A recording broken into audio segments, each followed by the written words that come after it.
जैसे 2014 में हम सब जानते हैं कि भारतवर्ष की क्या दुर्गति थी। 2014 में जो है भ्रष्टाचार चरम पर था, आतंकवाद चरम पर था, गरीबी, भूखमरी हम सब जानते हैं। मैं भी एक सरका घाट जैसे छोटे से गांव से आती हूँ, भामला नाम के छोटे से गांव से आती हूँ। हाँ, हरे उत्थी भी बड़ भारी खड्डा हुई, बाटा हुई उत्थी भी, और सब खड्डों पे, सब बाटों पे हमें याद है 2014 से पहले सिर्फ शॉर्ट दिखती थी। भ्रष्टाचार जो है उस चरम पर था।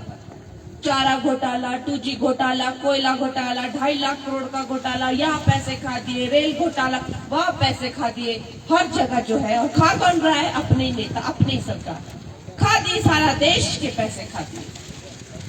पूरा विश्व कहता था भाई ये तो इतनी गरीब देश है, इतना गरीब देश है कि नेताओं के पास घोटाला करने के लिए इतने पैसे आते कहां से हैं? हैरान था पूरा देश, मजाक उड़ाता था, हम हास्य पात्र बन के रह गए थे। आतंक इतना हो गया था कि मुंबई में 5 स्टार होटलों में बम ब्लास्ट होते थे, पार्लियामेंट में बम ब्लास्ट होते थे, सड़कों पर बम ब्लास्ट होते थे, इतना आतंक था। कश्मीर में तो हम लोग जा नहीं सकते थे। कश्मीर पंडितों को टुकड़े कर करके उनको कश्मीर से बाहर निकाल दिया, उनके जमीन छीन लिए, उनके घर छीन लिए। ऐसा कीचड़ फैला हुआ था। 2014 में कांग्रेस ने ऐसी देश की दुर्गति करी हुई थी, और उस कीचड़ में जो है वो भारतीय जनता पार्टी का कमल खिला, वो आप लोगों की वजह से खिला। आप लोगों के एक वोट ने जो है ये भ्रष्ट सत्ता को बदल दिया। लेकिन अब आप कतई ये मत समझना कि कांग्रेस जो है वो खत्म है और बची खुची जो है दिमक है परिवारवाद की, ऐसा मत समझना। निश्चय ही वो कमजोर हुए हैं, निश्चय ही उनका जो है काला धन, डिमोनेटाइजेशन जैसी चीजों से उनके काला धन के जो है वो उनके गोदाम जो है वो कम तो हुए हैं, लेकिन उसके साथ ही कई अंतर्राष्ट्रीय ताकतें। अब आप सोचिए, भारत जैसा एक गरीब देश है जो 11वें नंबर की इकोनॉमी है, वो 5वें नंबर पे पहुंच जाता है, और अब कह रहा है कि हम 3 नंबर पे पहुंच जाएंगे। और अब कह रहा है कि हम अगली टर्म में अमेरिका और चाइना के बाद भारत होगा, और 2047 में अमेरिका चाइना को पीछे छोड़ के नंबर 1 इकोनॉमी पूरे वर्ल्ड में, नंबर 1 सुपर पावर बन के आएगा, वर्ल्ड पावर बन के आएगा। इस तरह की बातें खुले में भारत जो है वो चुनौती दे रहा है। तो आपको क्या लगता है कि अमेरिका और चाइना बोलेंगे हाँ जी वाह, आप आ जाओ और हम वहां पे बैठे हुए देखेंगे ये तमाशा? जाहिर सी बात है वो भी कई तरह के षड्यंत्र रचेंगे, और वो षड्यंत्र रच रहे हैं ये कांग्रेस के थ्रू। सोरोस हो गया, चाहे चाइना हो गया, ये इनको पैसे दे रहे हैं। आप देखते हैं हमारे देश में जब भी कोई कानून लागू करने की बात होती है तो आतंक का पूरा माहौल बन जाता है। सड़कों पर लोग आ जाते हैं, लाशें लटका देते हैं, कटे हुए हाथ, कटे हुए पैर लटका देते हैं, चाहे वो सीए का आंदोलन हो, चाहे कोई फार्मर के आंदोलन हो। ये सब अंतर्राष्ट्रीय साजिशें हैं दोस्तों। तो ये जो चुनाव है, ये चुनाव बहुत महत्वपूर्ण चुनाव है, ये कोई आम सामान्य चुनाव नहीं है। जो गलती हमसे विधानसभा में हो गई, मात्र 68 सीटों में मात्र 30-32 हजार वोटों से हम रह जाते हैं, ये कोई बड़ा नंबर नहीं है। जब पिछली लोकसभा के चुनाव हुए तो हमारे जो कैंडिडेट राम स्वरूप थे वो 4-5 लाख के अंतर से जीतते हैं, लेकिन जब उपचुनाव हुए तो मात्र हम 6-7 हजार वोटों से रह जाते हैं। तो हमें बिल्कुल ढिलाई नहीं करनी है। हमें ये नहीं समझना है कि हाँ मोदी जी है और मोदी जी कर लेंगे। हमें एकदम सतर्क रहना है। आप सबको एक को है अपने साथ 10-10 लोगों को लेकर जाना है, अपने परिवारों को लेकर जाना, अपने रिश्तेदारों को लेकर जाना, उन्हें याद दिलाना है कि भाई किसी तरह की कोई ढिलाई नहीं होनी चाहिए। दोस्तों, ये चुनाव महत्वपूर्ण चुनाव है। ये वोट आप दीजिए हमारी सनातन संस्कृति के लिए, जिन्होंने राम मंदिर बनाया है, आप उनके लिए वोट दीजिए। आप ये वोट उन माताओं बहनों के लिए दीजिए। आज देखिए कहीं पे शौच नहीं दिखाई देती है, 10 करोड़ टॉयलेट जिन्होंने बनाए उनके लिए दीजिए। आप वोट दीजिए हमारी माताओं को जिसने धुएं के अंधकार से निकाला है, गैस चूल्हे से लेकर सिलेंडर दिया है। हमारे बुजुर्गों को, जरूरतमंदों को जिन्होंने आयुष्मान की योजना, विश्व का सबसे बड़ा जो है स्वास्थ्य बीमा दिया है, उसके लिए वोट दीजिए। जिसने 25 करोड़ गरीबों को गरीबी रेखा से बाहर लाया है उसके लिए वोट दीजिए। जिसने कश्मीर से 370 धारा हटाया उसके लिए वोट दीजिए। आप उन्हें आप मोदी जी के लिए, मोदी जी के भारत की विकसित भारत के विकास के लिए वोट दीजिए। आज हमारे सेना बलों को न कि सिर्फ आत्मसम्मान मिल रहा है, कांग्रेस की दुष्ट सरकार है जो पूछती है कहाँ की सर्जिकल स्ट्राइक, बताओ सेनाओं ने कहाँ की, ऐसा पूछते हैं। क्या बीतती होगी उस माता पर जिसने अपने बेटे का बलिदान दिया है देश के लिए, आप सोचिए कैसा लगता होगा। लेकिन हमारे मोदी जी कहते हैं जाओ पाकिस्तान के घर में घुसकर मार के आओ, उनको सर्जिकल स्ट्राइक करके आओ, और हमारे सैनिकों को पूरी छूट देते हैं। आज हमारे सेना बल विश्व में 30वें नंबर पर है। हम किसी से डरते नहीं है, हमारे सैनिक सबसे ज्यादा साहसी है। लेकिन वैसा प्रतिनिधित्व भी तो चाहिए जो एक शेर की तरह जो है हमारा प्रतिनिधित्व करे। दोस्तों, हमारे जो प्रधानमंत्री है उनका सपना है कि वो 2047 तक जब वो इस भारत को जो है विश्व का नंबर 1 भारत बनाए। लेकिन किसके लिए? अपने बच्चों के लिए, अपने लिए नहीं, आपके लिए, हमारे भविष्य के लिए, आगे आने वाली पीढ़ी के लिए।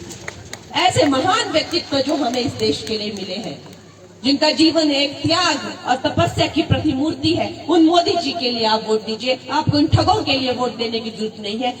ये जो कांग्रेस वाले लोग हैं, इन्होंने आपको विधानसभा के चुनाव के वक्त भी बहुत ठगा। ये फॉर्म भरो, वो फॉर्म भरो, महिलाओं को 1500 देंगे, 6 लाख हम नौकरियां देंगे, दूध हम 100 रुपए में खरीदेंगे, 100 रुपए किलो में खरीदेंगे, गोबर 2 किलो रुपए किलो में खरीदेंगे। कितनी झूठ बोले। ये ठगों के लिए, ये भ्रष्टाचारियों के लिए आप मत वोट दीजिए। परिवारवाद की दीमक है ये कांग्रेस। एक परिवार है जो आजादी के टाइम से सन 47 से सत्ता को चिपका हुआ है, और दूसरी तरफ ये परिवार है। इनकी सत्ता की भूख का कोई अंत ही नहीं है। अरे आपके पिताजी 6 बार चीफ मिनिस्टर रह चुके हैं, 6 बार। देखिए लोकी जी एक सामान्य मजदूर परिवार से आते हैं। क्या हमारे घरों में, क्या हमारे हिमाचल में क्या और कोई बच्चे नहीं है? 8 बार सांसद रह चुके हैं इनके परिवार से, 8 बार। समझते हैं आप 40 साल का अरसा, इतनी तो मेरी उम्र भी नहीं है।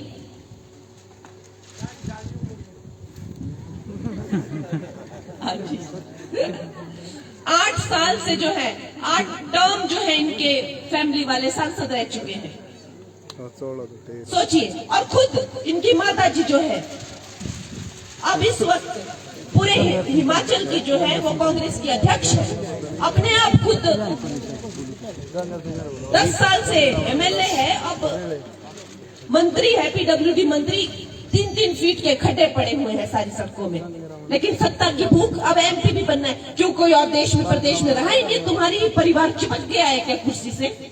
शर्म आनी चाहिए इनको, खुद इनको सत्ता छोड़ देनी चाहिए कि भाई हमने बहुत कर लिया, और लोगों को भी मौका मिलना चाहिए। लेकिन नहीं, ये सत्ता का लालच इनसे छूटता नहीं है।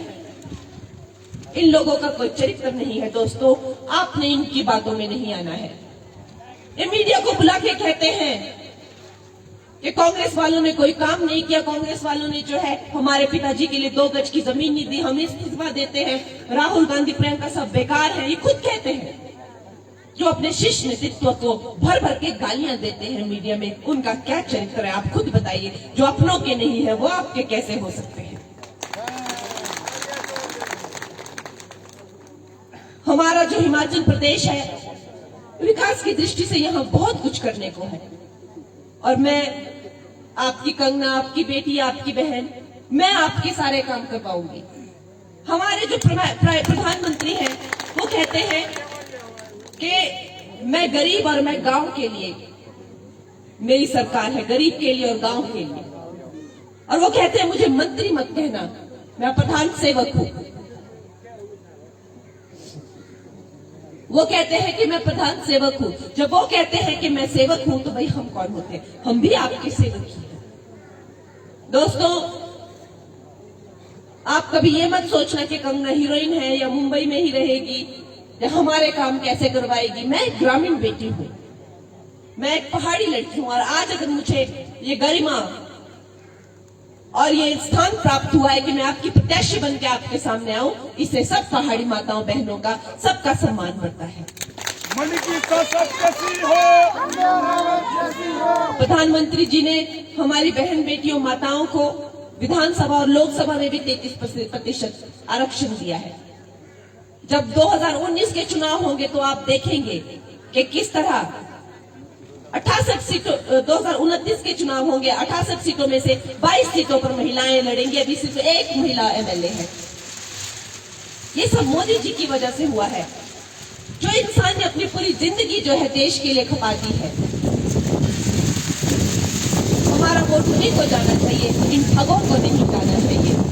दोस्तों, आप खुद समझते हैं कि हमारे लिए ये चुनाव बहुत जरूरी है, ताकि कांग्रेस फिर से हमारे भोले भाले लोगों को ठग कर यहाँ पे ये भ्रष्ट सरकार ना बना ले। वैसे इनका जिस तरह से मैं जहाँ जाती हूँ लोगों की उपस्थिति से मुझे ऐसा लगता है कि मेरे बोलने से पहले इस सबने मन बना लिया है। दुखी है लोग यहाँ पे, दुखी है लोग। ये लोग आपका क्या काम करेंगे? जब से ये लोग 15-18 महीने से सत्ता में आए हैं, खुद ही लड़ मर के ये लोग बेड़ा गर्क कर दिया है पूरे प्रदेश का। 4 जून को पता चलेगा इनको।